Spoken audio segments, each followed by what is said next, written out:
Got in a wreck and the insurance estimate feels low? It probably is, and there's a reason behind it. At EstiVerify, we review thousands of estimates, and here's the truth. Insurance companies know a percentage of people will never get their cars properly repaired. So they write the lowest estimate they can because most people won't challenge it.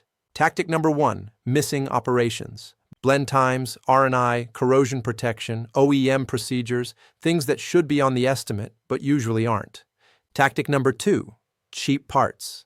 They default to the lowest cost option even when your policy qualifies you for better. Tactic number 3, outdated labor rates. Shops in your area may charge $65, $75, even $90 an hour, but your estimate shows $38.